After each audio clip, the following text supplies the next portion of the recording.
performance. We enjoyed it very much. Thank you. So next, let's go to Randall Terry.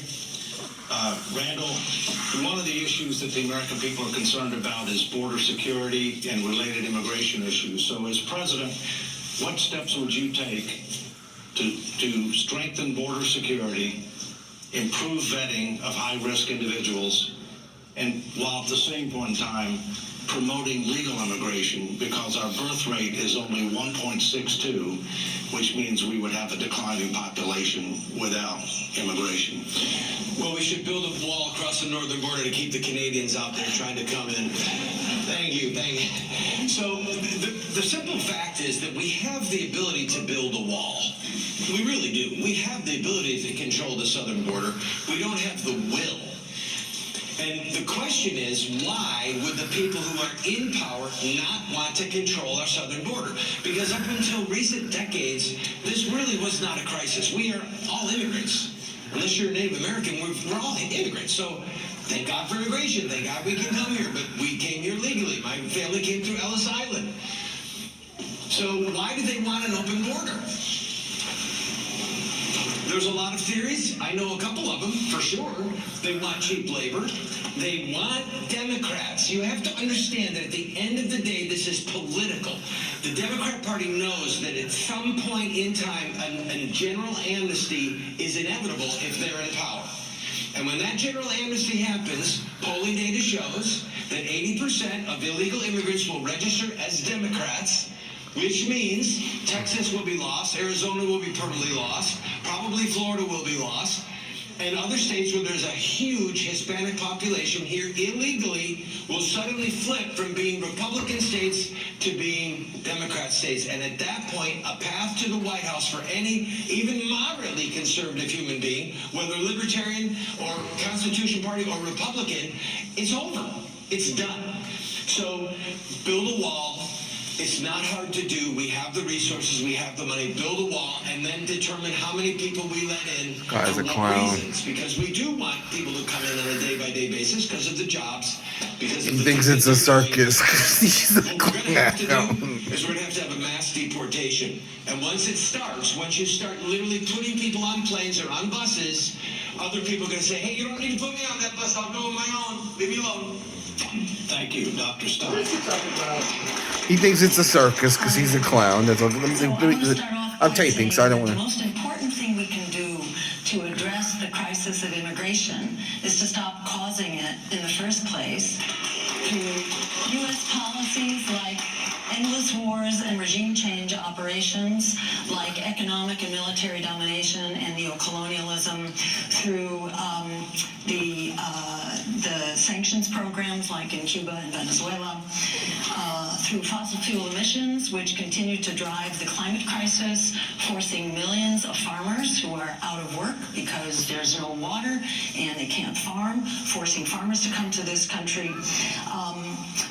And the drug wars, the war on drugs, of course, which creates incredible violence and empowers the cartels. So there are many things we can do, even right away, to reduce the pressure pushing people here. And that should be the first thing that we do. And on our day one in office, our administration will legalize cannabis for starters to help take the rug out from under the drug cartels, which are forcing people here to flee. We will also end the sanctions on Cuba and Venezuela to stop destroying their economies.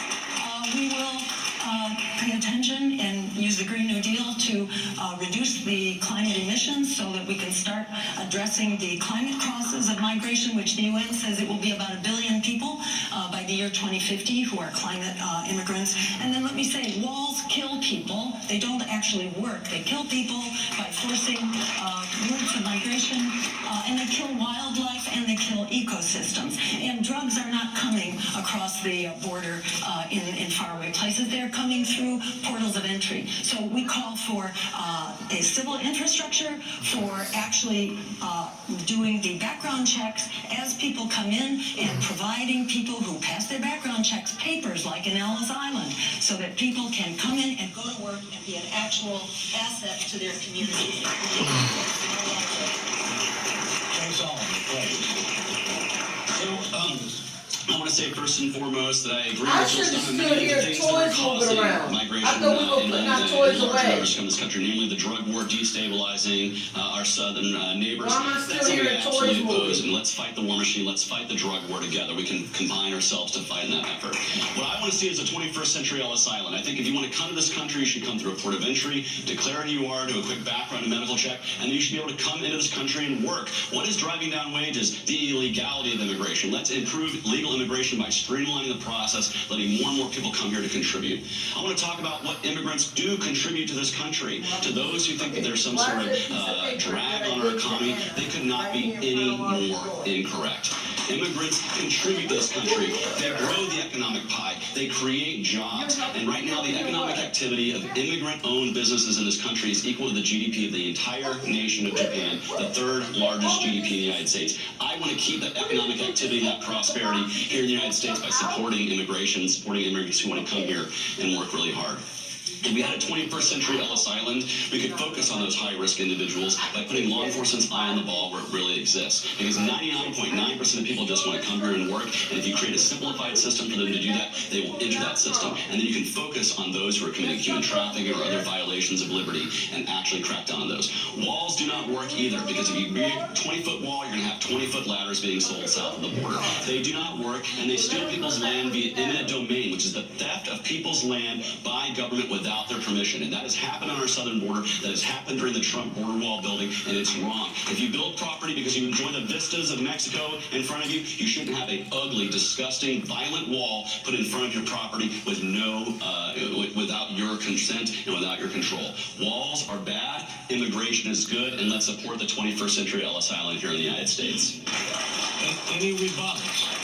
Please. Walls don't kill people, all right? Drugs kill people. Walls don't kill people. That's a ludicrous statement. So, the scripture says, be careful how you treat the widow, the orphan, and the stranger. So one thing that we would all agree with is that we have to be kind to immigrants. These are our human brothers and sisters. These are people made in the image of God. So I want to be clear that I'm not calling for cruelty. The point is that people are here illegally. They broke the law. They know that they broke the law to get here. They know that they are running from the law. And our government knows this as well. If there was some kind of if there was some kind of deportation that was not violent, that was not hurting people, but nevertheless said you're going back, people would self-deport, and then we can talk about a legal point of entry. I love the idea.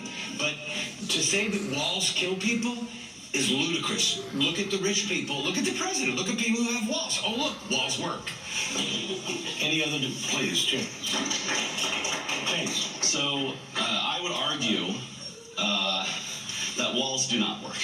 I would argue that if you want to say you don't want to have any cruelty in our immigration system, supporting mass deportation is exactly that. You'd be separating families. You'd be having people go door to door, asking for people's papers. Any person under a certain shade in this country would be suspect by the government. And that is cruelty. That is an invasion of liberty. And mass deportations would not work.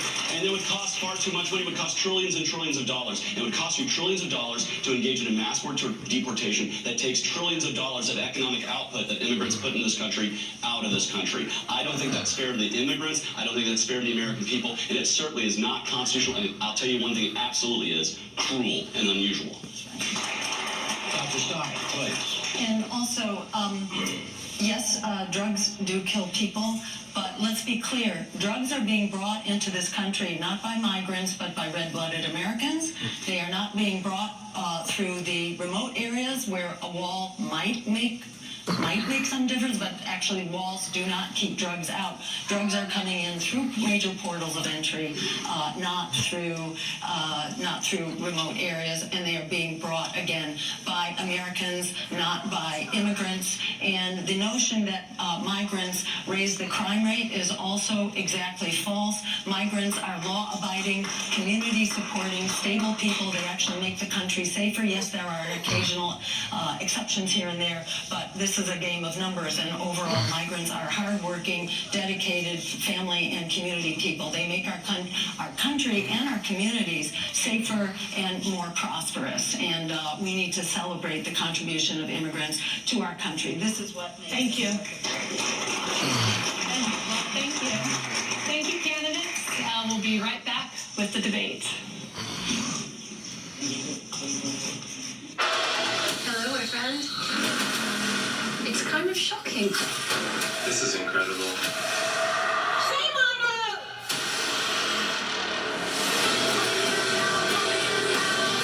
What kind of impact are we talking about? This information is to the ear of the beholder. Don't pick a fight with us today, because we're going to win. In real life, Sunday nights at 8/7 Central on Scripps News.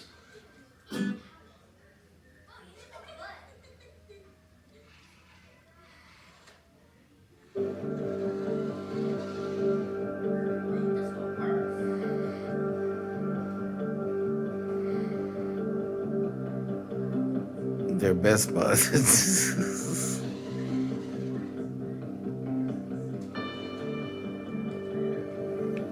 Me. They're homies. What? They're best buds again. What? I said they're best buds again. Yeah, well, look, I told her therapist, I'm not bringing them up anymore. They got to handle on their own. Yeah. Not anymore. I want to hear you whine. They'll get tired. They'll get tired. Took something. It's on y'all. And I told this. They'll just look. It's either look. They're gonna get tired of it, so they're gonna start spending less time around each other. That's really what's gonna happen. Or they're gonna start, you know what I'm saying? Like, She's yeah. supposed to help him clean up. It looked like a hurricane. Yeah, you know. He pulled all of the boats out. But she's bored too. Like, I think, you know what? She's getting more and more over of watching TV. Like, she's getting tired. She's getting to an age where she just wants to do something. Watching less TV. She used to be in front of TV like 8 hours a day. Yeah, she's bored. She's bored of it. Yeah, she's bored of it. She wants to do something. She does not just want to be consumed TV. She wants to do something with her hands. And that's the problem. That's why she's probably so touchy, because she didn't do nothing. So whenever she gets around stuff, maybe that's. You know what her therapist said today? She What? said this whole thing about they think they should get it. Because I said she thinks she should get a treat because she goes to the dentist and it's okay. And she had a good school day. It was okay. We went to the store and didn't touch anything. And she said that's their upbringing. All they got were toys. Because, you know, they say more to the therapist. They just pacified them, Right, they yes. said that's what they did. They got rewards and a lot of toys. That's what they did. So that they tell therapists stuff that they don't tell us. Yeah, it keeps it. Yeah. And she said that's where that's coming from because of the way they were raised.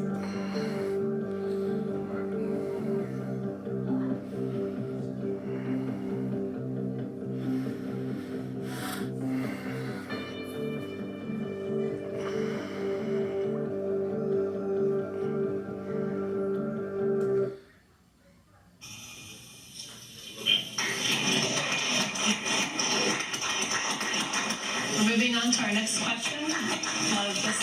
Thank you. Science says that our nutrition is increasingly responsible for obesity, and our health crisis. How would you make Americans healthier, and would you limit the use of GMOs, forever chemicals, and toxic farming practices while at the same time maintaining our production of stable and affordable supply of food? Jill, please. So I think, first off, to have a healthier food system, we want to get the corporations out of the business of establishing the regulations that govern our food supply, like GMOs, for example. Monsanto and its executives should not be able to rotate through the revolving door between their corporations and then regulatory agencies. The answer is not dissolving regulatory agencies, unfortunately, because there's a lot of stuff out there that your average ma and pa and family do not know enough about. We've got corporations that are producing a lot of stuff, and a lot of it is extremely toxic. We know about the PFAS epidemic, lead, PCBs, pesticides, etc. As Americans, we are really burdened with chronic disease, and this is not inseparable, or this is not separate, shall we say. This is not separate from our very degraded corporatized food supply, which is driven by maximal maximum profit for big ag, and likewise by the pollutants that go into that food as a consequence of production and packaging and so on. So we need to be protected, and we need agencies that are protecting us, not the profits of the corporations. And I don't want to try to oversimplify any one particular issue. I think these issues that are potentially threats to us need science on them, and they need science in the public interest, not science for the purpose of boosting corporate profits. So these questions about a better food supply and chemical regulation and so on, I think a lot of that needs science on it, but in particular, we need to have quality food. We need to have access to food. Right now we have food deserts that affect poor, low-income communities, communities of color who do not have access to quality food. They're also carrying the larger burden of pollution. So we can fix this by doing the right thing. Chase Oliver. And us, the supermarket food's questionable too in the hood. The first part of your question dealt with the matter of GMOs, and I'm a believer if you want to eat a genetically modified product, you should be able to do it if you want to, but that should be properly labeled. You should know exactly what's going into your food, and I do believe that's a matter of market transparency. You as a consumer should know exactly what it is you're purchasing. But when it comes to a lot of these other issues, why is it that big agriculture, why is it that these giant agro firms have so much of a stranglehold on our marketplace? Why do they have so much control, and why can they do so much harm to our system? It's because they have bought and paid for the Department of Agriculture. It is a corporately controlled government department, and I don't think it's a very effective one at stopping problems in our food supply. A lot of what we see right now is a matter of the fact that big farmers have basically been given the leg up over the average family farmer. And it's all through the system. And I mean, corn is a great example. Corn, we subsidize corn for billions and billions and billions of dollars. It allows Monsanto and other giant agro firms to grow it. We grow way too much corn, and what happens? We have a surplus of corn. And so now with that surplus of corn, what can we do with it? What can we produce with it? Well, we make corn syrup because it can easily be stored. It's a sweetener, and now you've artificially made corn syrup less expensive than sugar. So they put corn syrup in all the food, and corn syrup sweetens everything. Look at your products on your food labels. Now, that is not very great for us. Corn syrup is not good for your body in large numbers, but yet it's used far more than traditional sugar. Why? Because it's cheaper, because it's been subsidized. Now what happens? You get obese when you eat too much corn syrup, and too many people are getting unhealthy. So now what is government's solution? We need to tax sugary sodas. We need to tax the sugary sodas so people drink less of it. Well, how about instead of taxing the sugary soda, we stop subsidizing the corn that creates the conditions for corn syrup-filled sugary sodas to begin with. We can simplify the process and quit giving so many giveaways to big agriculture in the process. That's what we need to be doing, is actually bringing back market forces and not letting our Department of Agriculture control everything through subsidy and tax. Thank you. Randall's had cancer, and when he started his treatment at Johns Hopkins, he's alive. Thank God for St. Jude Children's Hospital. We started at Johns Hopkins, and one of the big books on the coffee table was about a guy there who got a Nobel Prize for discovering that raw broccoli cured cancer. Wow. And it's proven scientific fact. And the sugar, we know, feeds cancer. So they're at the hospital giving kids who agree to have, they'll take their chemo. Here's a lollipop. You're going to feed the cancer. But no one on the staff that I spoke to knew that book even existed, and that a Johns Hopkins professor had discovered that broccoli cured cancer. He's a quack. He's a quack. GMOs, putting a label on a GMO or about a GMO, you could never make it big enough, because there's still things that we don't know. There's things that are happening inside of our bodies right now that we literally don't know are happening, and the fruit of it might be 10, 20, 30 years down the road. Look at the obesity problem right now. Yes, it's caused by Monsanto. Yes, it's caused by corn syrup. And now the government is saying to us, oh, let's just give a government contract to some of the drug companies to give anti-fat drugs. So we've poisoned the people to make them fat, and now we're going to poison them with a pharmaceutical, and these pharmaceutical companies can get rich. They're poisoning us, There's and now some evil wedding that has happened between I know, Brandon. the pharmaceuticals and the manufacturers of pesticides and GMOs. I don't blame big ag. Thank you. I don't blame big agriculture. if you've got a header that's this big and you've got to bring in 7,000 acres worth of wheat or 7,000 acres worth of corn, that's not the problem. The problem is, what are you putting on the corn? What are you putting? He be in the saying soil? some good stuff, What are but you he putting just in says the some beef? ridiculous That's where the stuff toxins that come from. kind of Our food chain discredits him. is That's the poisoned. problem. It's not poisoned necessarily by the farmer. He's just doing what he's told to do, oftentimes by the government. We should say, look, these pesticides, these GMOs, they are illegal because the data shows that they're poisoning our families. And then we'll go from there. And I'm out of time. Thank you. Candidates will be right back.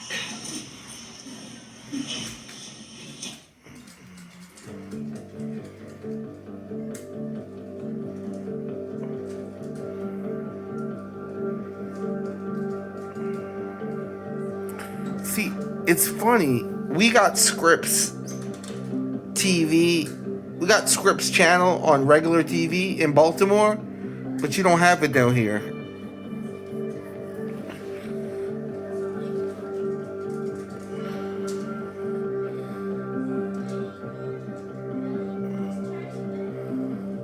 So I just went to their YouTube channel. I said maybe they're streaming it live on their YouTube channel. Yep, lo and behold, they were streaming it live on their YouTube channel.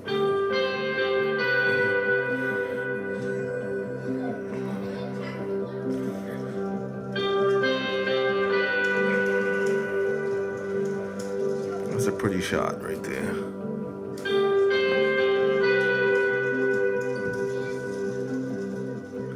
That looked like Memphis.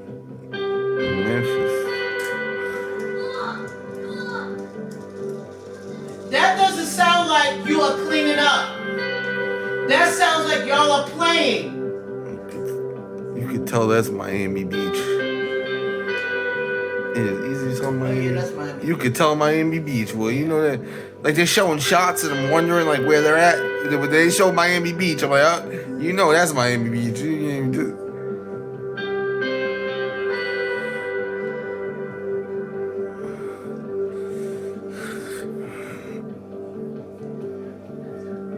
Yeah, we gotta take it to Long Island in the next 5 years. We're gonna take them to Long Island, Eastern Long Island, and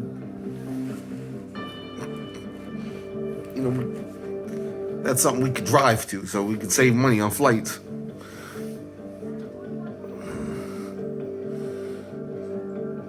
They're gonna have fun. They're gonna have fun in Times Square. Because you know what? All them daggone lights, they're gonna like them lights. They're gonna be like, and when they see that Christmas, when they see to go to Rockefeller Center, see that Christmas tree. I want to go to Rockefeller Center with the ice. Yeah, they're gonna be just amazed by just all the light, just That's every. all, and then I want to go to Statue of Liberty.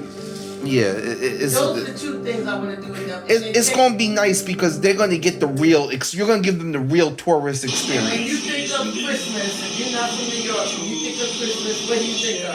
Rockefeller Center, them skating and the tree, No, and then Statue. Yeah, that's gonna leave an impression on their brain. They're gonna always remember that And trip. then I want to take them to Macy's and walk around. That's it. That's all Yeah. I want to do with them. I don't need to do Yeah, everything is right there within those blocks. Right there. Yeah, I You know can what I'm walk to Macy's from the hotel. saying? Yeah, everything is there within those blocks. You know what I'm saying? Everything is right there. Between 50. You think I can walk to Rockefeller Center with them? Yeah, Brandon Rockefeller Center's on 47th Street. Oh, okay. Times Square is 50th. Times Square is 42nd Street, Brandon. Come on. Times Square is 42nd Street, Brandon. Thank you to His Eminence. No, it's Jeff Logan 42nd Touche. Street, Brandon. Times Square is 42nd Street. Well, we're going to move on to our next question, and this is going to start off with Chase. In recent years, our healthcare system has faced challenges.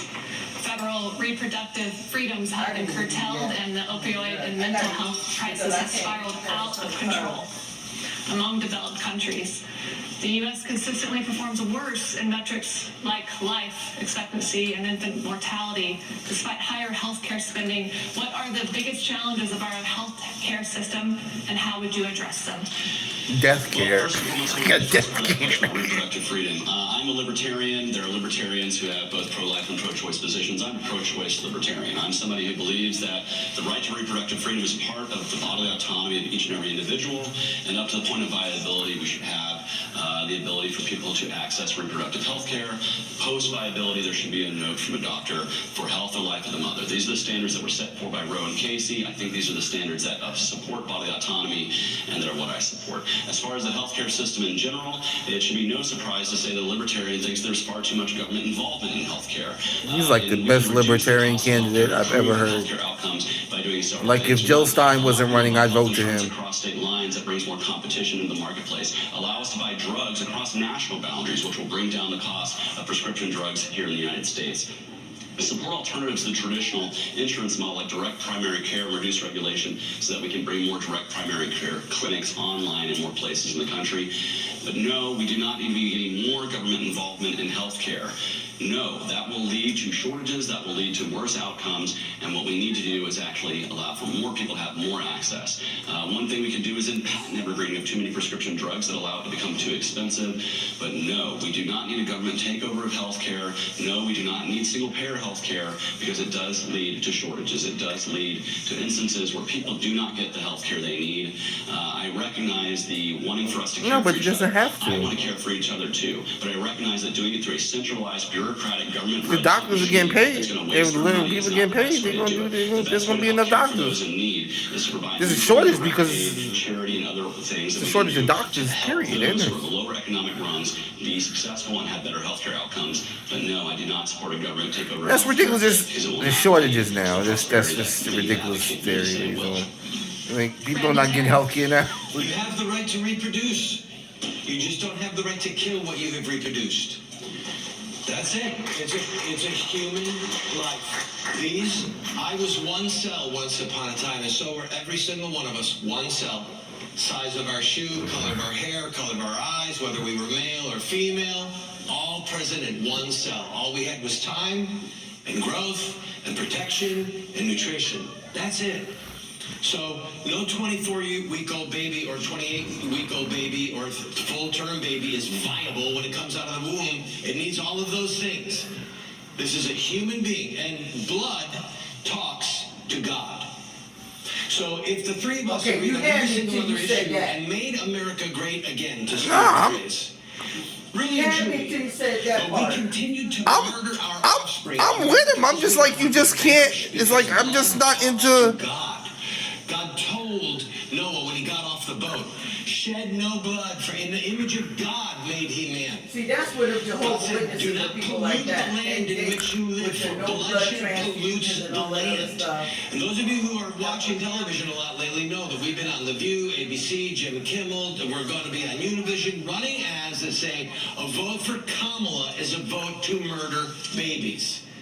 We have other things in the healthcare world that are crisis. Maybe we go to a church. I'm not even totally against banning abortion. Just understand there's going to be a lot of consequences. Yeah, there's consequences for your behavior. There's going to be illegal abortions. This is just understand that. I'm fine.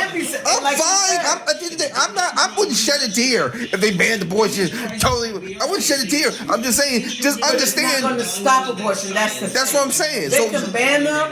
Look, they will. No, abortions will decrease because but it's not going to stop. Just understand that some people are just going to go through it no matter what because they don't want the baby. It's like, but a lot more babies are going to be born, and there's going to be a lot less regretful mothers too. Just understand the consequences of anything. You know what I'm saying? You banned drugs. You made drugs illegal. Okay, just understand the consequences. Now there's illegal drugs. There's a market. That's all. I didn't realize until I read a couple of days ago in the Washington Post. So I was reading about a 13. Okay, can we make this quick because I want to hear her. I mean, that even in states where abortions are banned, they got networks set up. Everyone in every 50 state, you can still get abortion bills mailed to your house. So how did that stop abortion? Okay, that's good. I didn't even know that. one example of a system of healthcare as a human right, which actually provides good care, provides good health outcomes. This country spends more than twice as much as the next biggest spender, and we have abysmal public health statistics, among the worst among all developed nations, and we can do much better. We are spending something like 17% of our GDP on a privatized healthcare system, which has the bureaucracy and the red tape. Medicare cuts overhead from 30% in that privatized system to 3%. So this is efficient. This is not a government bureaucracy. To the contrary, this is a single insurer rather than hundreds of insurers who are all tracking exactly what you use in the course of your healthcare. Right now, if you develop cancer, and cancer rates are going up, especially in young people. If you develop cancer, the odds are about 40% that in the next 2 years you are going to completely spend down your life savings. Something like 8 million people were driven into poverty trying to meet the costs of healthcare in this country. And yet we have the highest rates of chronic disease in this country relative to all other developed nations. So we can do this right, and we can save over $500 billion a year by cutting out the red tape, waste, and bureaucracy. Rebuttal, Randall? Ready, everyone? Follow the science. It's not your body. If you want to pierce your ear, pierce your ear. It's your body. You want to pierce the heart of a baby in your womb with a knife? That's not your body. Your ears, your body. The baby, not your body. It's a separate body. That's ridiculous. We can figure It's a out party ways to until be it's born, compassionate. We man. can figure out It's ways not. to help people who are in a crisis pregnancy. My mom was in a crisis pregnancy. She was a teenager in the 50s when she was pregnant out of wedlock with me. Thank God the child killing wasn't legal then, or I could have been dead. But we're killing human beings. Let's not call it a baby just for the sake of discussion. Let's call it a human. It is a Homo sapien. Okay? A day after viability, a day before viability, it's a human being. And it's not your body. It's a separate individual's body that has a unique right to life given by God himself. Go to terry2024.com to learn more. Any more rebuttals? Dave? I understand Medicare for all sounds good. It does. It's not, hey, everybody's going to get taken care of, everything will be covered. But the truth is I don't want to put my health care in the same hands of the government that runs Amtrak and the United States Postal Service. That's how you get reduced quality. That's how you get shortages. That's how you get bureaucracy. That's how you get corruption. No, centralization is the way to stifle innovation. Centralization is the way No, your to health care is create in more the hands of your graft doctor. and more corruption. When you decentralize, It's in the hand of your more options doctor. in the marketplace, Now who pays you hold for it? more people accountable. With regards to abortion, I think there are things that pro-life and pro-choice people can do to reduce the incidence of abortion in this country. Make birth control over-the-counter universally so more people have access to contraception. Reduce the red tape and barriers around becoming an adoptive parent so more pregnancies into becoming surrogate pregnancies. And let's fight for better education so we can have more comprehensive sex education in our classrooms so we have less unwanted pregnancies to begin with. These are things that pro-life and pro-choice people can pair up to do in this country right now to reduce abortion. Thank you. All right. We're gonna thank you candidates, that is. We'll be right back with the debate.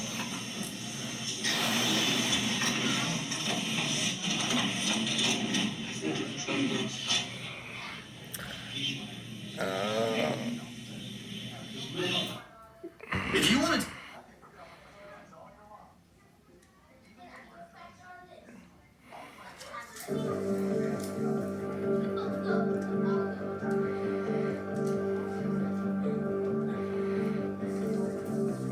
Their brown stew is on point. The jerk hut. They liked it. I'm just not heating mine up. I haven't. She liked it. She came to me. Can I have some more chicken? I said, you asked mom. I was asking mom. Yeah, I gave them more. I gave them more each. I knew you was gonna give them more. I'm just saying, like I just wanted you to give it I out. showed her, I said, this is your dinner. If you want some more, just you come get some more. So there's a lot of their rice is left over. That's a good snack for tomorrow. Or it could be. No, but I wanted you to dole it out because though I didn't want them to waste. She might still take too And much. that's why I was doing a little bit at a time. That's what I'm saying. It's like, I said, I'm giving you a little bit, and then when you want more, come back for more. Cause this is all you know, because they could always eat it tomorrow. So The tomorrow, rest- I don't know if you No, I got the beef, the frosted. I mean, the beef was out. Yeah, so. Okay, well they can eat that because they got a lot of leftover rice. They gonna eat that with the beef. And then there also mashed potatoes. And I can cook maybe the instant mashed potatoes for you if you like. Yeah, cook me some mashed potatoes with some beef. That's good. Like you're saying, with some gravy. Yeah, that's fine. We got gravy, right? And stuff, right? Too, There's right? gotta be something up in there. Yeah, I think we.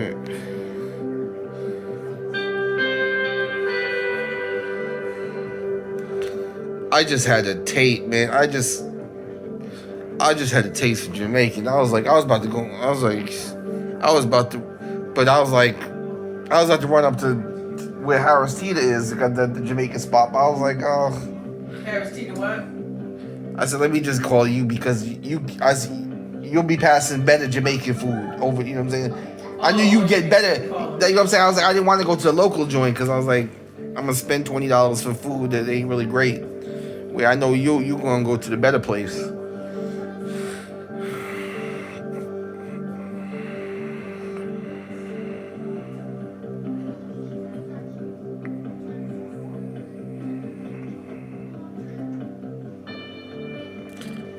I was in Baltimore the other day. I dropped $30 plus, like $31 on oxtail.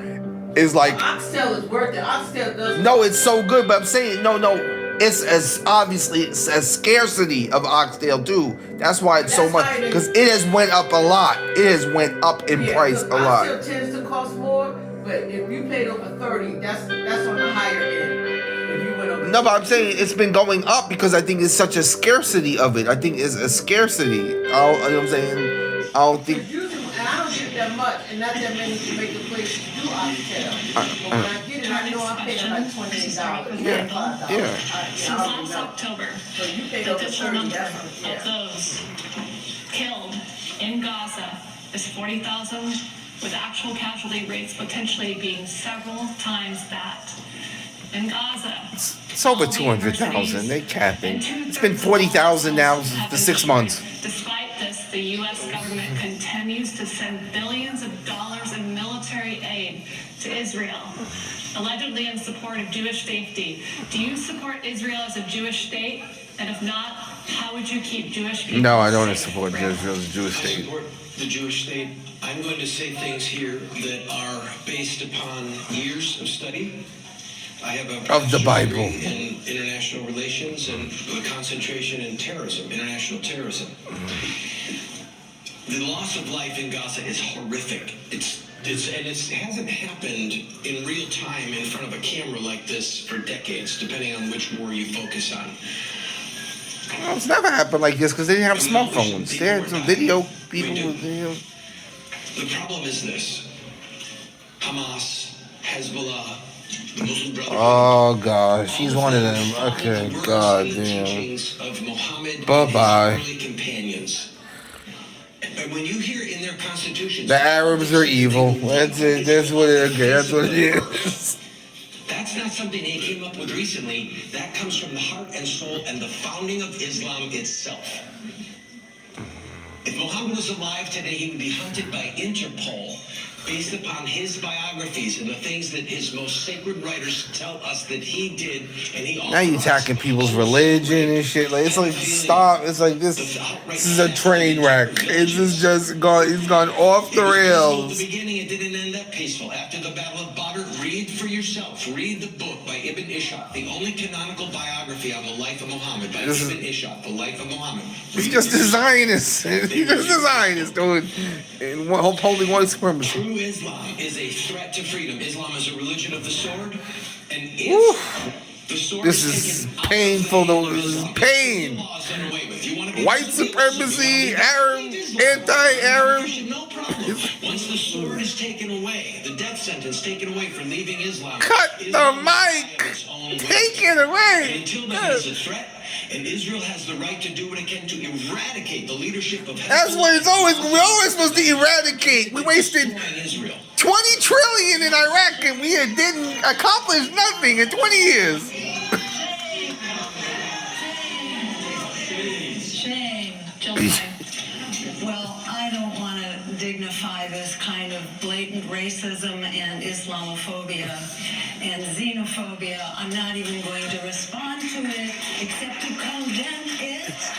And say Thank you. that this is an embarrassment and a shame on all of us here in this room. So we repudiate this. I think you may speak for a handful of people, and I'm sorry for you. I speak as a Jew. I speak as a Jew who grew up after the Holocaust. I speak as a Jew who's been very involved in standing up to stop genocide. Because when I grew up after the Holocaust, I was told that we must never let genocide happen again, not to anyone.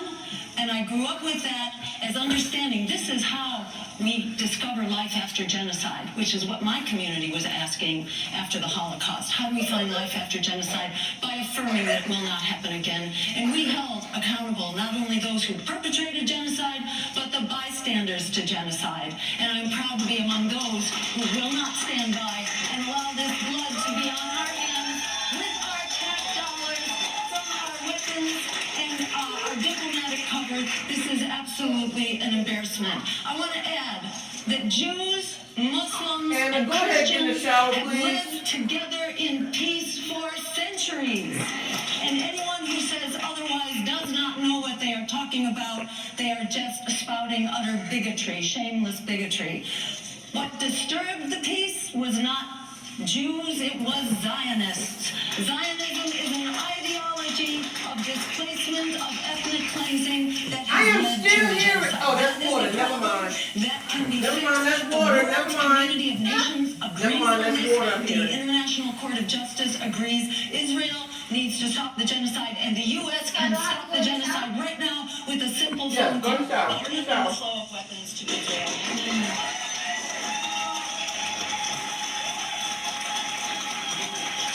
Case Oliver. Case. So I got my start in activism being an anti-war activist, and this war is no different. I'm tired of seeing governments killing innocent people, and that's governments on both sides. I'm tired of governments in this region communicating with each other by firing rockets and munitions at each other. It's not individual Israelis, it's not individual Palestinians, it's not individual Muslims, Christians, Jews, or otherwise that are perpetrating this violence. It's the governments that claim to represent those people. And government is violence, and we are party to it because we back the nation of Israel with billions and billions of dollars with arms. They would not be exacerbating this war and furthering tensions in Lebanon, which has created 1 million displaced people in Lebanon, poking the eye of Iran. They would not be doing this if they weren't absolutely certain that the United States government would not be backing them every step of the way. We need to be demanding peace in the region. Yes, October 7th was a horrible day. Yes, the lives that were lost were tragic and horrible. But we need to be demanding a better response that is not killing tens of thousands of Gazans, leveling billions of dollars worth of infrastructure, and taking these people back to barely anything at all, where they are struggling to survive, and they are dying of starvation, they are dying of dirty water, and they are dying because missiles are raining down upon them. We do not need to be supporting a warfare state, and as the United States, we need to be demanding peace in the region. And I don't know if it's one state, two states. What I want to see is the individual people coming together to address It's a one-state government, which solution. perpetrates The violence, only and they're solution. doing so because they know as soon as the war stops, the questions about the Netanyahu government's corruption and what caused October 7th happens begins. So he wants to keep the war going. And we also need to speak out against Hamas, who has used the people of Palestine against themselves and have caused massive misery as well. Reject violence from any government and support peaceful people wanting to live their lives in peace, whether they're Israeli or Palestinian. Let them live their lives with human dignity and stop communicating with violence, bombs, drones, death, and misery. It's time for us as the United States to be the champion of peace, the war in the war and free peace.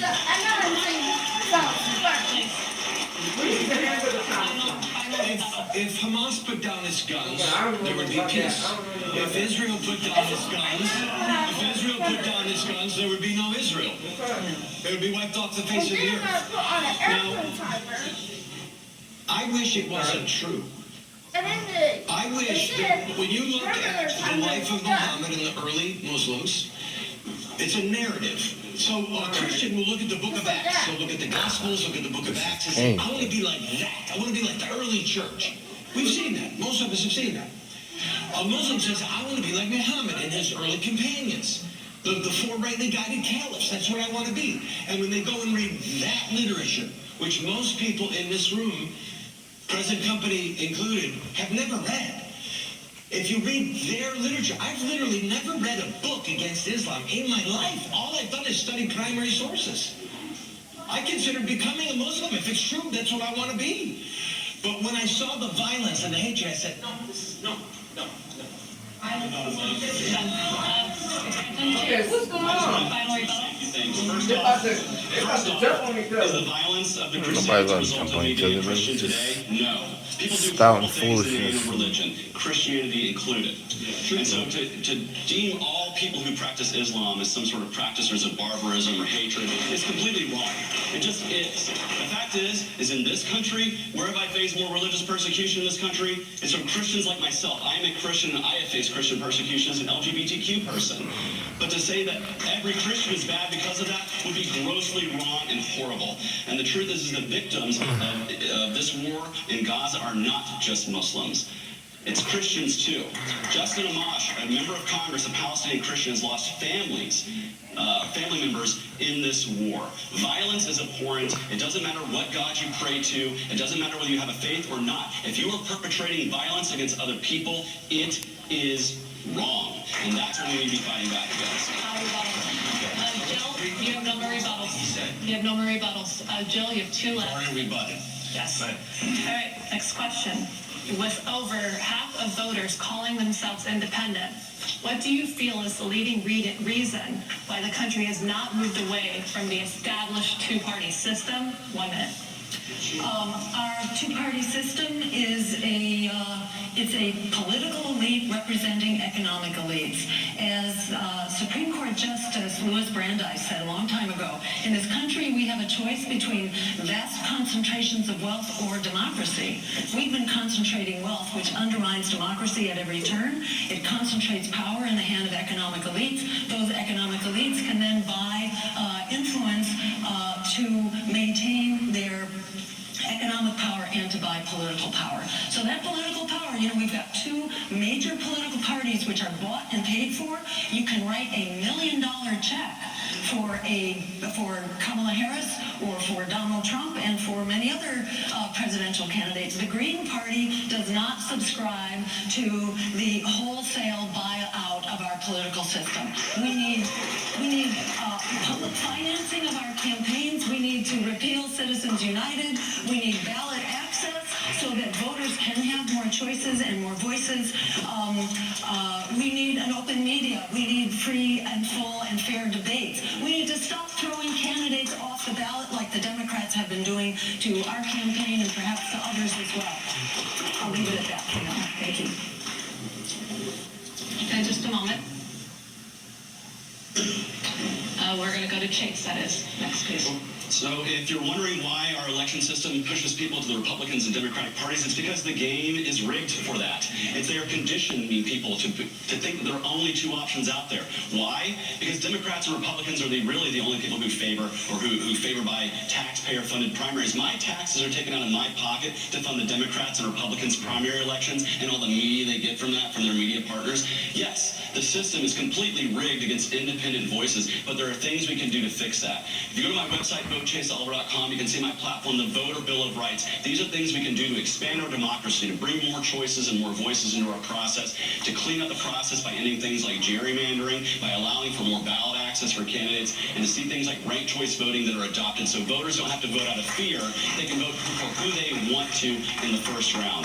These are the things that we can solve together. These are the things that independent voices need to join up with. Whether you're Green Party, Constitution, or anyone else, these are the reforms we need to fight for. So I hope you join me after November to fight for the Voter Bill of Rights. Randall. Is absolutely rigged, and it would do well to look at Canada, Israel, Britain, Great Britain. Israel, oh. Multi-party system. Hell no. And at least learn from them. I would suggest that since the Super PAC, since Citizens United, it has literally destroyed true, honest elections. Where a handful of billionaires are just determining what we're seeing and hearing. So I'm trying frantically to raise money. You know how it is to raise money. We can get $3,300 max. But a super PAC can get $1 billion gift, a $100 million gift, and then just spend all that money. We'll make it an even playing field. Let Jill Let Chase, let Randall, let us all get big gifts in our campaigns that we can spend. And then at least maybe our message would be heard. But right now, the way the system is rigged, we literally don't even have a voice. Look, here we are. This is great. We're so honored and thankful to be here and have a debate where issues are disagreed upon. It's televised, but millions of people aren't seeing it because the Democrats and the Republicans don't want them to see it. They don't. Jill? Okay. Well, we're going to thank you, candidates, and we'll be right back with the debate. Welcome to the only show about the system. Yeah, this woman, who lived it. This she's is Inside Story. an entrepreneur. With the Marshall Project. She started this project, free and equal People are way more elections. than the worst thing they have ever done. I just kept fighting. I'm still fighting. This week, We are removing the financial incentives to lock people up so we can get people out. Scripps News reports Inside Story, Friday night at 9/8 Central on Scripps News. See, the only channel is televising it, which is not even on a lot of cable networks and regular TV. It's on regular TV in Baltimore. You would think C-SPAN would be showing it at least. Because I've seen C-SPAN do other debates from third party. No, C-SPAN is gonna like rebroadcast it, I think, but they're not showing it live though. And even this, Oh, I see what you're saying.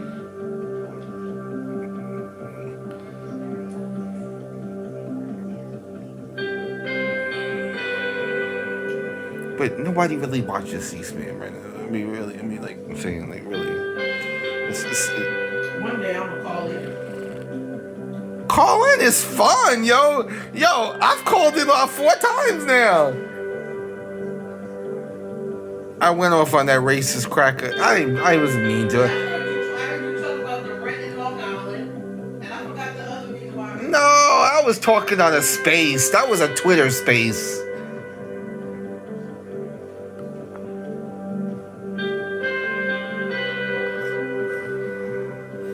No, I did. That was like my first call. I was talking about affordable housing is a myth. That's what I was talking about. Like, That one, and I forgot what the other reason, the more recent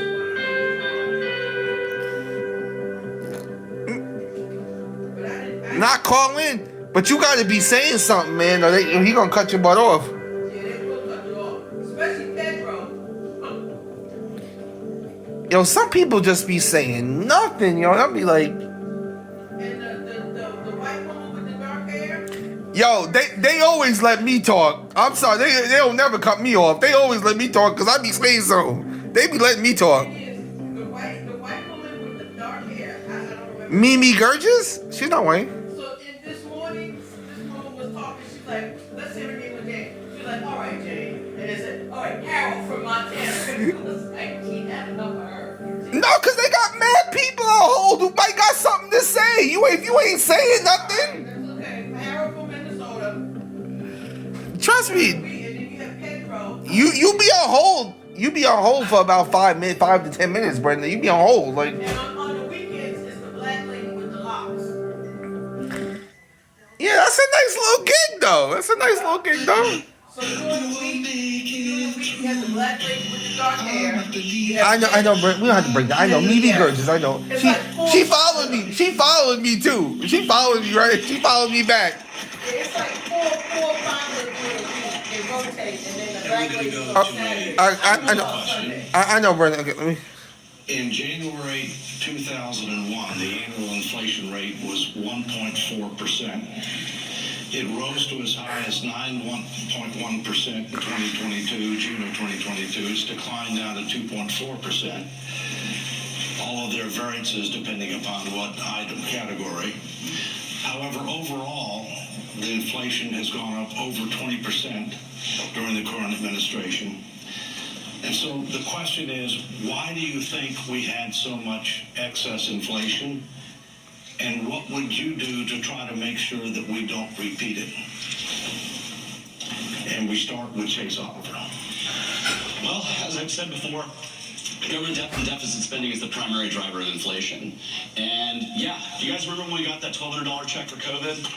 Does it feel like it was worth the same $1,200 that it is today? No. It's because we printed trillions This of looks dollars just out of as thin air, professional making money production, worth though. less and less and She less. says she spent over $250,000. Why it took place just after The lady who owns this, That's why we have Free and to keep Equal, up she to said she 9.1%. spent over This is why we cannot $250,000 allow to this produce continue this to run. production. Like, I'm like, because it looks Year over year over year. great. It's weakening the Looks dollar, just it's as good weakening as the purchasing power that any you other have, debate. whether that dollar is going to fund your family, whether it's going to fund your business. It is affecting the economy of the United States. The camera work is good, the everything, primary the driver lighting of is good, the yes, spending effects. more than we take in is the primary driver of inflation. It makes sense in our own houses that we spend less than we take in, or else we have to sell our assets or get thrown out in the streets. But yet government, with its monopoly on violence, can continue to spend more year over year over year.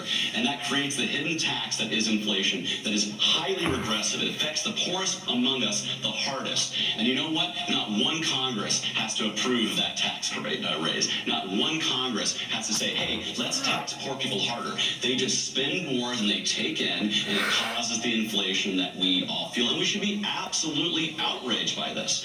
And what we have to do is get our fiscal house back in order. We have to balance our budget like nearly every state in the nation does. This should be a priority for the United States federal government. I would love to pass a balanced budget amendment, but to do that would require Congress to support limiting their own power. And so I say, if you want to balance the budget, stop supporting politicians who advocate spending more each and every year that we take in. Support libertarians and support those who want to get government cut down to size so we can stop feeling the pinch of inflation in our pocket every single time we go to the grocery store. Thank you very much. Thank you. Randall Terry, please. I do most of the shopping or have at different points for our family, and when they say it's 9%, I laugh. Because I watched a loaf of Italian bread that I would buy every week go from $1 overnight to $2. Just like that. A gallon of milk go from $1.99 to $3.79. A pound of bacon go from $4 to $8 or $9. So I'm not sure what they're basing. Yeah, the supermarket's been outrageous, but that's not everything. But the supermarket. Weeks ago, eggs went back up to like they were during COVID. $7 a dozen. I'm like, I might as well get the organic eggs and I'll pay this much. Drill in Anwar. Not just make us energy independent, completely energy independent, but also make us an exporter of oil. Because there's a lot of countries that want to buy oil, and they'll buy our oil. This guy's tripping. Oil is on the way out, brother. It's not on the way in, brother. It's not. When gasoline is $1.80 a gallon and diesel fuel is $2.10 a gallon, the cost of shipping goes down. Everything that we lay our eyes on in here, everything has been trucked. That's why it's the most powerful. Prehistoric dinosaur thinking. Everything is trucked, and trucks are run primarily by diesel.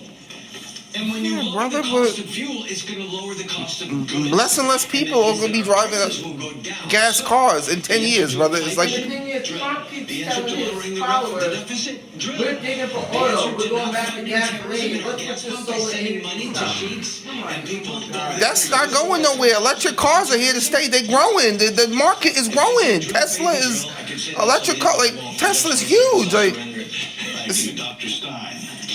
This is. So if you think that drilling is the answer, get ready for a whole lot more hurricanes, get ready for a whole lot more drought, which, by the way, is going to raise the price of food, which is a major driver of inflation here.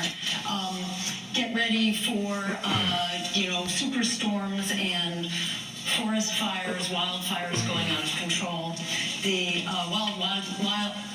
World Wildlife Fund put out a report just a couple of weeks ago showing that actually wildlife populations have declined by 75% in the last 50 years. You think we can sustain this for long? Good luck. We are part of that web of life. The web of life collapses, we go with it.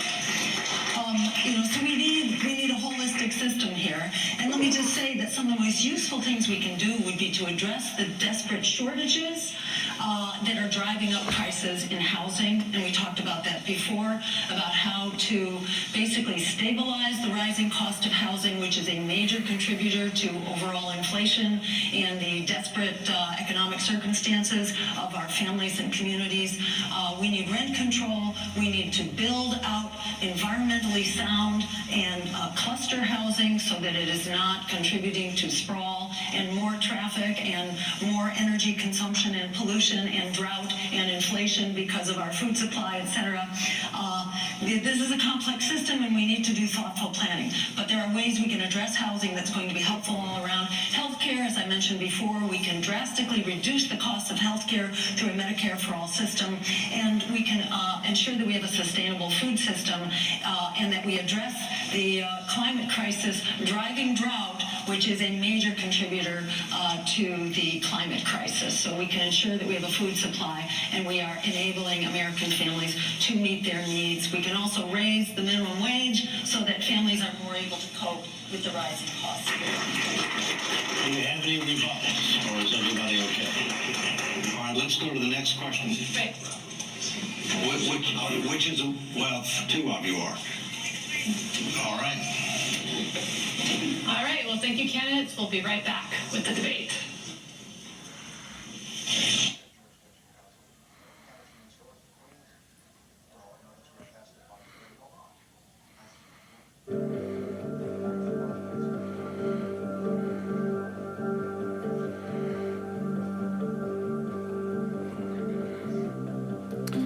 I gotta find my way back to you, baby. Too hard to love.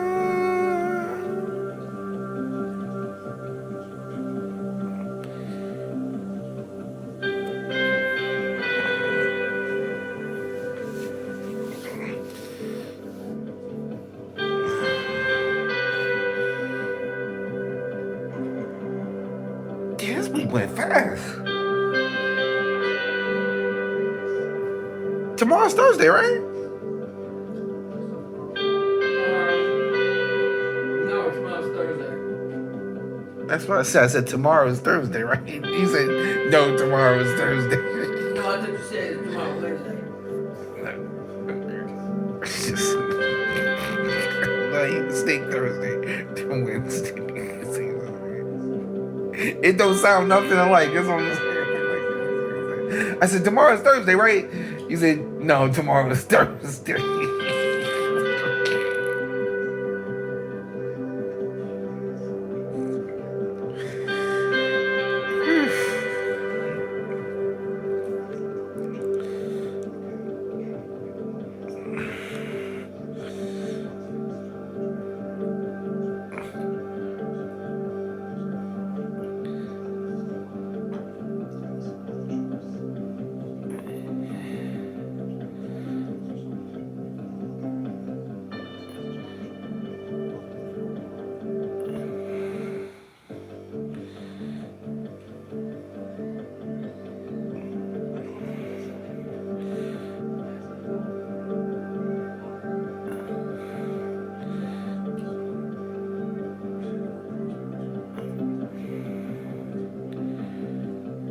You know, I just be twisted because my mom died. I'd be so, at times I'd be angry at, like, because I don't need you to take it. Like I told Sleep, just want to be loved. It's like, My timekeeper, Jose. for the last month, she ignored me before she died. Like, To set the she, record straight, I never even got to talk to her after I got carjacked because she didn't answer the phone. have used their rebuttals already. Dr. Stein, you have two left, should you desire to do it. This is a 1-minute response. According to the latest Social Security Trustees Annual Report, the Retirement Trust Fund is projected to run out of funds in 2033, meaning all the bonds will have been cashed. If that happens based upon current law, benefits must be cut across. Man, they're just gonna print some more money. And increasing over time. So what would you propose to do to try to make Social Security solvent, sustainable, secure, either specific reforms or a process or a combination?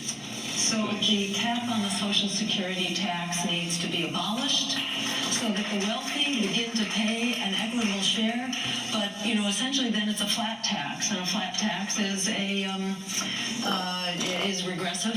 So, I would propose that we actually not only get rid of the cap, but that we have a progressive Social Security tax so that the wealthy are paying in according to their ability, because they are beneficiaries benefiting the most from the fruits of our labor here in society, and they can afford to contribute. And I would not make it progressive until the highest, substantially high levels of income. But it ought to be progressive because Social Security is absolutely critical. It's a fundamental pillar of our economy, and it needs to be protected and preserved. Thank you.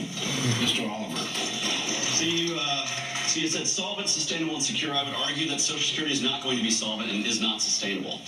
For younger workers like myself, we're going to be paying into a system and not receiving benefits. So we need to reform the system, remove ourselves from a government-controlled Ponzi scheme. If you just put your money that was collected by taxation into the S&P 500, you'd be getting a better retirement than what you're getting out of the Social Security Trust. The numbers speak for themselves. And so our Social Security Stop it, man. plan Stop it. is to allow for those who are currently on or near Social Security retirement to have those retirement benefits. My mom In the stock market. Put it in the stock market. Who's putting money in the stock But market? for younger workers like myself, should be allowed to take our employee contribution and not have it taxed away from us. Instead, we can put that into a mutual fund, IRA, or any other type of retirement account that will get us a better return on our investment for Social Security. Social Security is a dinosaur socialist policy that does not work for the 21st century. We need to reform ourselves where we can save for our own retirement. When a mutual and direct aid will help us. Yeah, help save those for your in own need. retirement. Government Good luck. Government-sponsored Ponzi Unless you're program. Brenda Kirkland.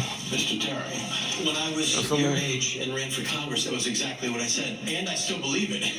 That we should have been able to just get out, keep everyone on who's on it, and let us get out and invest our money the way we want. Here I am 35 years later.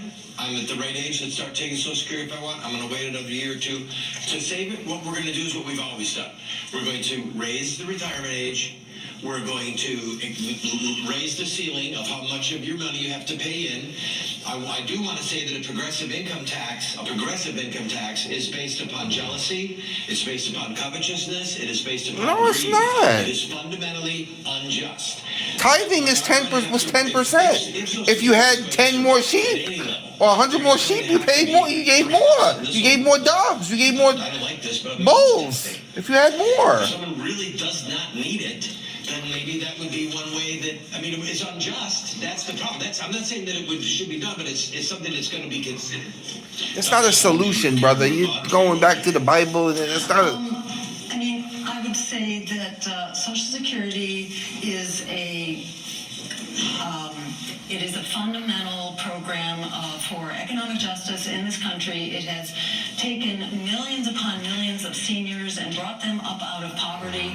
There may be a system out there, but we have yet to see something that is as time tested and proven. What we need to do is ensure that Social Security is solvent by these kinds of austerity measures, by this kind of draconian cuts and privatization. That's exactly what we see going on under the libertarian government right now in Argentina, where we are looking at skyrocketing rates of poverty and inflation rates of about 250%, as well as enormous social unrest. So I don't think that is the guidance for the way forward. I think we need to preserve and improve and protect Social Security. Thank you. Thank you. Thank you, candidates. We'll be right back with the debate.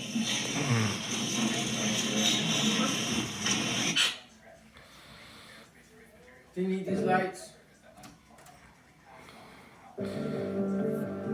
I needed them because I was recording. Okay, sorry. And it tells me that, yeah, I need light. Just I'm saying, like, I was just recording. That's all. That's why I need it, because it's like...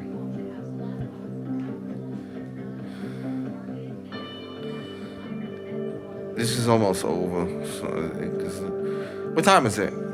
It's supposed to end no later than 10:30. What time? 9:51. Okay, it should be over soon.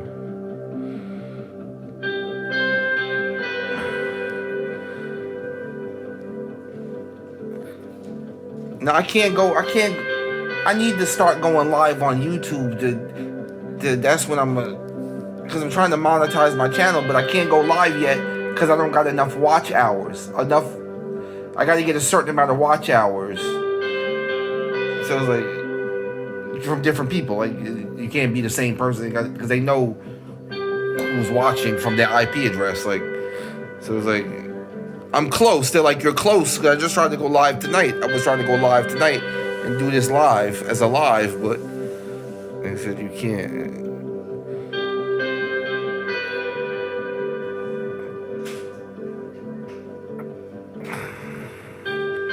Well, I admire people, man, who got. Now, I used to be like, oh, they only got 10,000 subscribers. I got 44 subscribers. It's hard, man. It's hard to get subscribers. Until you start really getting content and making stuff people want to watch, like, it's hard, man. It's hard in the beginning. Like,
Malcolm X said,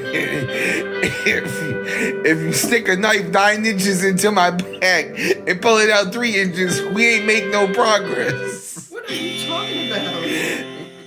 Malcolm X said, if you put a knife in my back 9 inches and pull it out 3 inches, we didn't make no progress. If you pull it out 6 inches, we ain't make no progress. If you pull it out 9 inches, we ain't make no progress. We ain't make no progress until you start trying to heal the wound.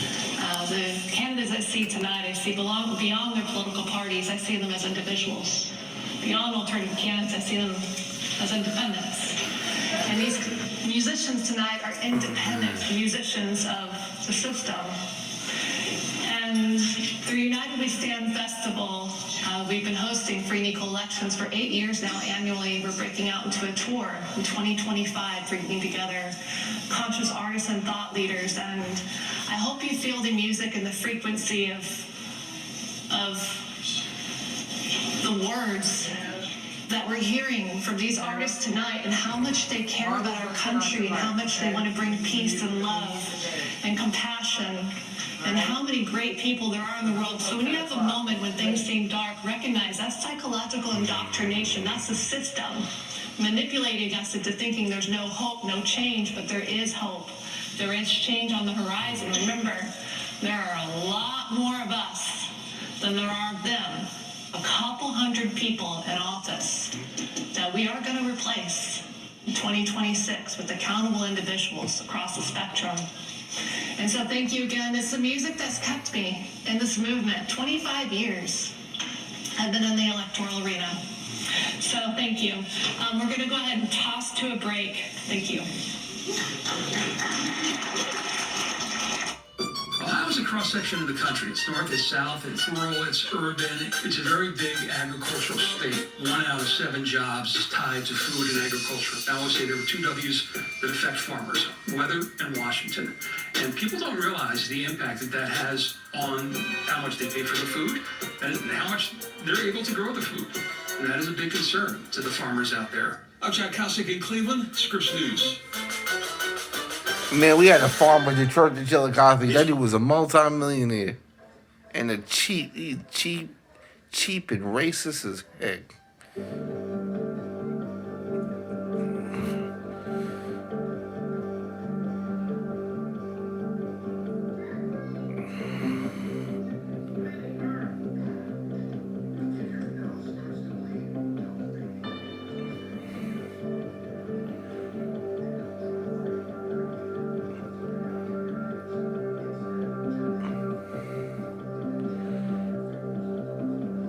It's crazy, yo. It's crazy how, man, that church in Chillicothe, man, that whole project just fell apart, man.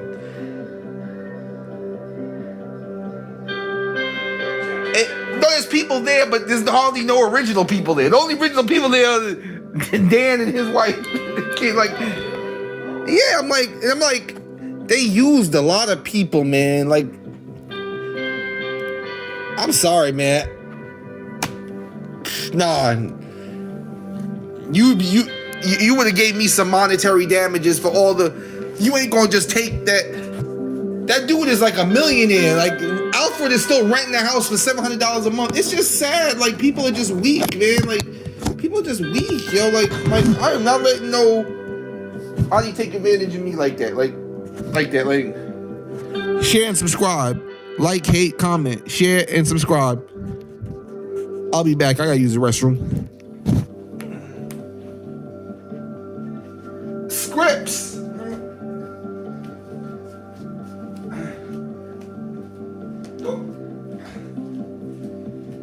You gonna miss the rest of the day. It was so good. It's good. It's good.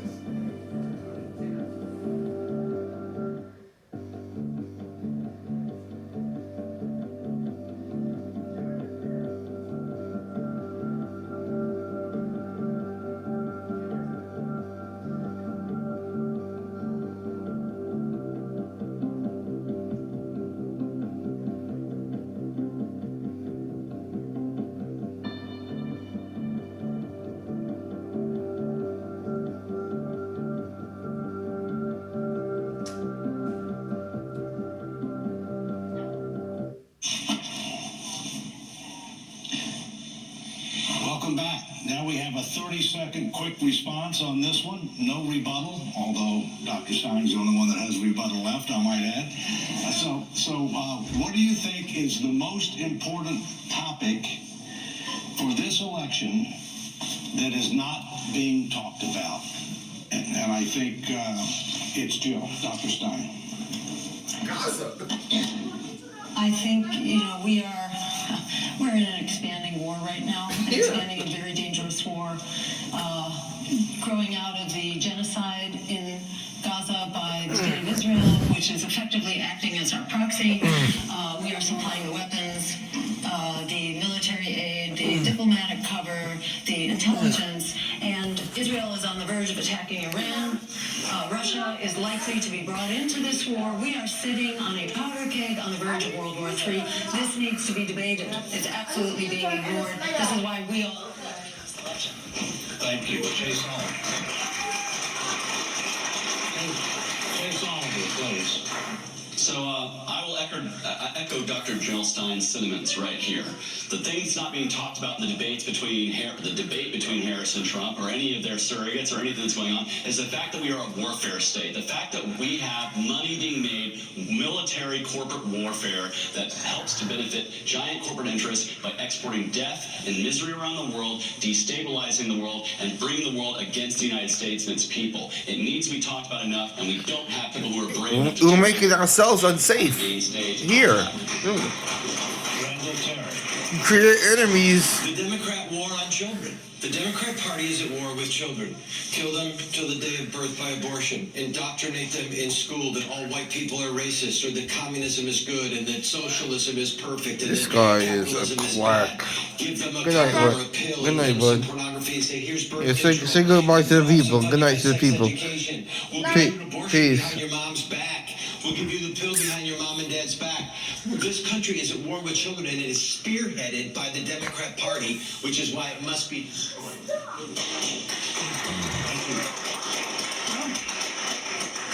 Thank you, candidates. We'll be right back. Sorry, I didn't see that.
remember way back, way back.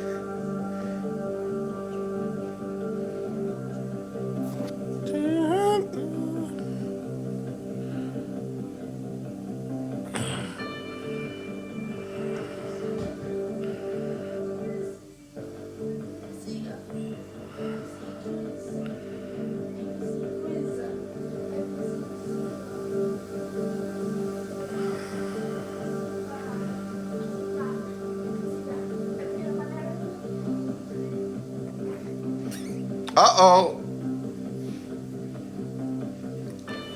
Can you find out when Halloween and Halloween 2 is coming on? I know it's coming on one of these channels. I want to watch it.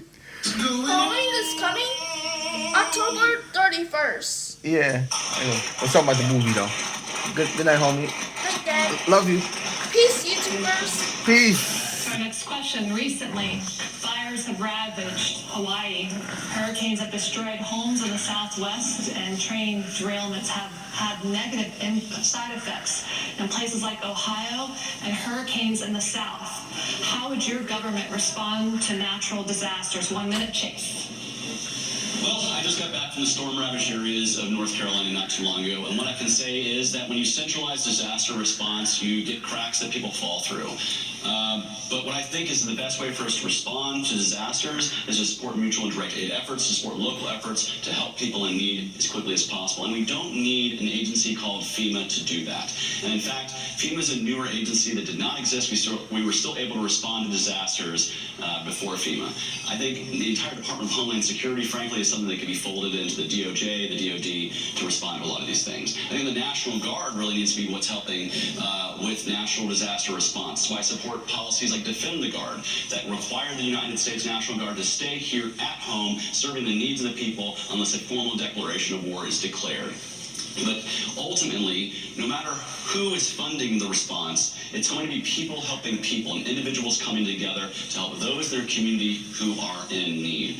And that's what I like to see out of these disasters. As much as these disasters harm people, ravage landscapes, destroy families, and kill people, we also see the power, the ultimate power of what happens when humans care about other human beings and come together in times of need. And we shouldn't have to have natural disasters happen to make that the standard operating procedure of each and every individual. Randall. Love God with all your heart, love your neighbor as yourself. Many of us read the story about the man who had his own helicopter who was going in and taking people, and then someone in law enforcement told him to stop. And later on, he did stop. He went back and got somebody stopped ferrying people to safety. And later on, he said, the next time if they tell me to do that, I'll go to jail. And all I could think of was, you should have gone that time. You should have told them, go to hell, I'm going to get those people. And you should have defied them. The problem with FEMA and the problem with centralized bureaucracies, especially in the time of crisis, is that they make us look at each other askance or look at each other worried, like, well, should I help you or not help you? Am I going to get in trouble if I help this person? It's absurdity. We've been trained to nurse at the government breast, rather than just love our neighbor and help our neighbor and step up to the plate and do the right thing at the right moment when there's a need. We see the need, respond to the need. Sure, it'd be great if our government could help us, but in the meantime, it's my neighbor that I have to help and my neighbor that's going to help me. So I'm all for mutual aid. It's a very important component of neighborhood relief, but it can't do the job. We need to be funding FEMA, not funding genocide. There was some $8 billion that should have gone to FEMA that instead went to Israel to expand its genocidal war into Lebanon. It was rewarded with another $8 billion in weapons. So we need to fund our needs here at home, not endless war and violence abroad. As Martin Luther King said, my country is the greatest purveyor of violence in the world today. That was true in the 60s. It's true now. We need to not prevent labor from addressing critical needs in safety on our railroad trains. That East Palestine disaster was a direct outcome of the needs of the striking railroad workers to address safety on those trains. They have 2 or 3 railroad workers who are managing trains that are 3 miles long, and they are on call constantly. So by listening to labor and by funding our Next question. All right, well, thank you, candidates. We'll be right back with the debate. Now let's welcome.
Was driving this into Congress and getting this passed for federal elections.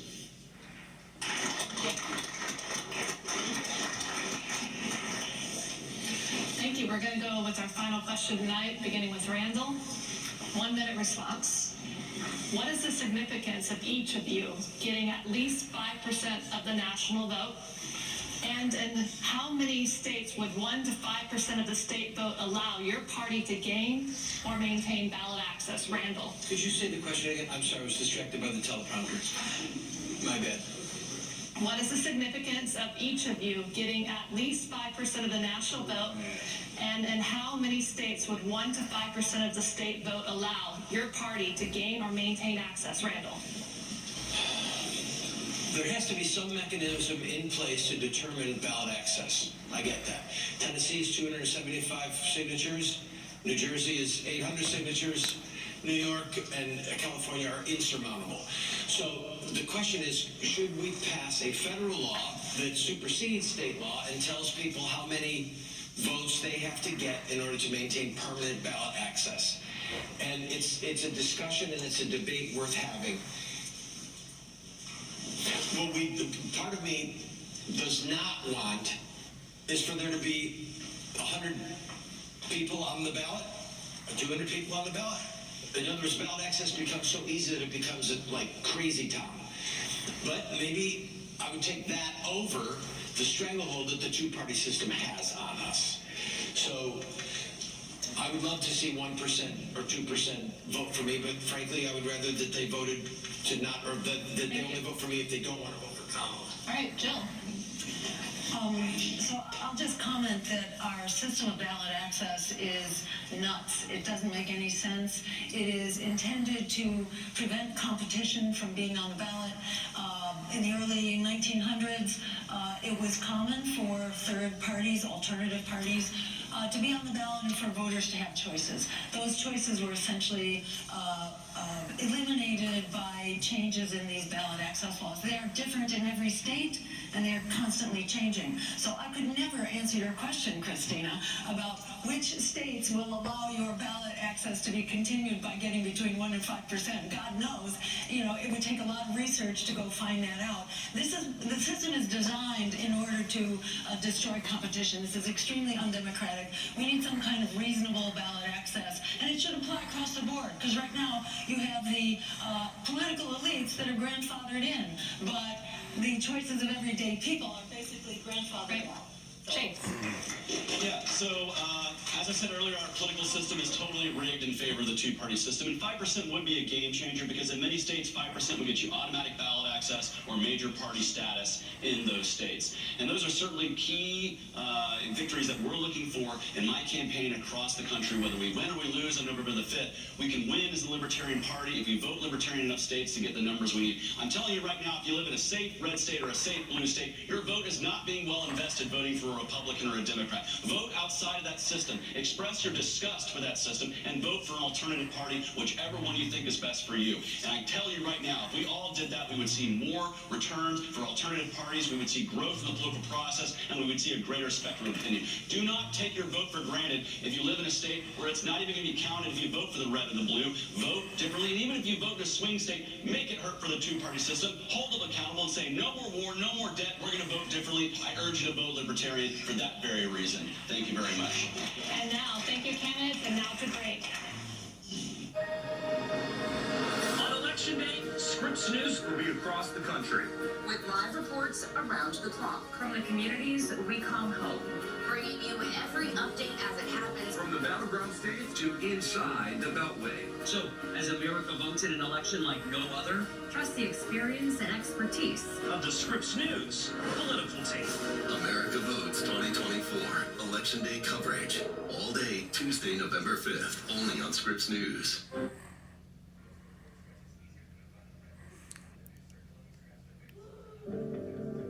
Brenda, Tuesday, November 5th is my birthday. What? Tuesday, November 5th is my birthday. Where do you want to go eat dinner?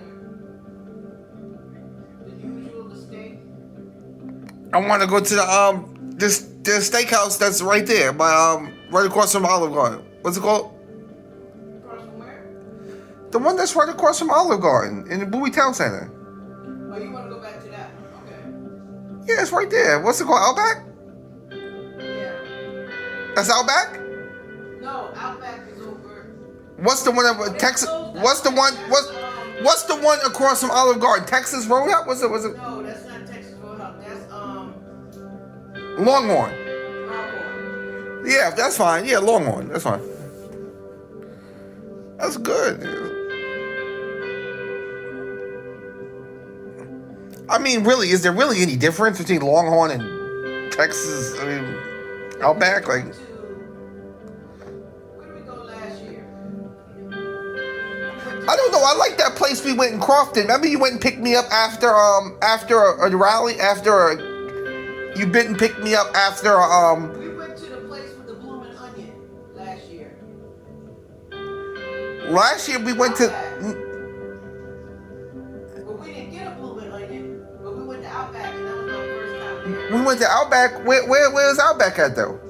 I don't know, because they closed the one in Bowie, so it must have been up in Crofton or Gambrill somewhere. Oh, okay. I didn't even remember. I did not even remember where we went. I thought I went to the one right here. We've been to that one too. I know. I'm just saying. I thought I went to that one for my birthday. I don't remember going to. The only time I remember going to get some like steak or something in Crofton was you picked me up after a protest, and we went up. We went up and we got some steak. Yeah, that might have been Outback. Yeah. That's why we went up there. Yeah, because we wanted Outback. 2 years ago, we went to the one here in Bowie. Yeah, it's like, Outback, but the other place in Louis Town Center. yeah, I want a high level steak, man. I want to get a high level steak, like whatever's.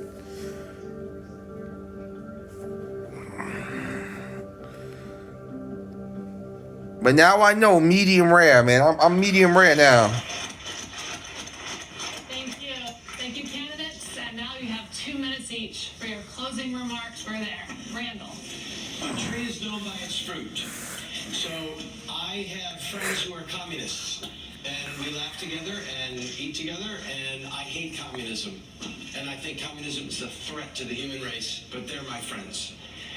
And God forbid that we fail to make that distinction about a school of thought and individuals. So, Oh man, shut up, man.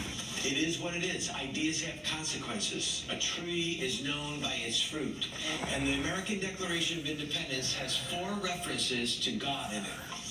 And those 4 references are all Judeo-Christian. They only have meaning in the Judeo-Christian framework of the time. And they set out to define our liberty, our rights, praying, asking God to choose sides between the British and the Americans. The right to life comes from God. I know. That right is sacred. American exceptionalism, white superiority, and It can be abused. Human beings can be killed. We see that. But the right to life comes from our Maker. All true justice, all true fairness, equity, whatever adjective you want to use, flows from the Judeo-Christian framework. And when something is in opposition to that framework, whether it's the killing of our children, or the mutilation of our children, or the indoctrination of our children, or the abuse of our children, that system, or the taking away of our freedom and our liberty, whatever that system is evil. I ask you to go to terry2024.com and understand why our mantra is very simple. Defend children, defeat Kamala, and destroy the Democrat Party, because the Democrat Party as an institution is a fountain of malice and oppression and treachery and evil against us, our families, and our freedoms. Thank you for the privilege of being with you. This is an historic moment that we're in, a moment of unprecedented crisis and unstoppable resistance as people rise up to put an end to endless war and genocide, to halt crushing inequality, climate collapse, and the assault on our democracy. In virtually every dimension of our lives, we are facing converging crises. The need for deep change has never been so urgent, and the possibility of that change has never loomed so large, because people are done being thrown under the bus by bought politicians and the wealthy elites that sponsor them. The war profiteers, Wall Street, AIPAC, health insurance, big pharma, fossil fuel giants, and more. Over 60% of Americans are now living paycheck to paycheck. Half of renters are struggling to pay the rent. Homelessness is at record heights. Countless millions are locked in student and medical debt. Half of youth are hopeless about the future, and the environmental crisis is accelerating over the cliff as we speak. Meanwhile, both parties are squandering trillions on the endless war machine, fueling death and destruction around the world. Martin Luther King's words ring true. My country's the greatest purveyor of violence in the world today. It's outrageous that our tax dollars are funding and arming Israel's genocide in Gaza, when the American people and the world are demanding an immediate ceasefire. The war abroad is going hand in hand with the war here at home. It's a war on working people and a war on our democracy, and all of these wars are joined at the hip. We need to cut the military budget 50%. We have the money we need for health care as a human right, housing, education, cancel student debt and medical debt, and for reparations. Frederick Douglass said, power concedes nothing without a demand. It never has and it never will. We must be that demand. Go to jillstein2024.com. Join that demand for an America and a world that works for all of us. Thank you.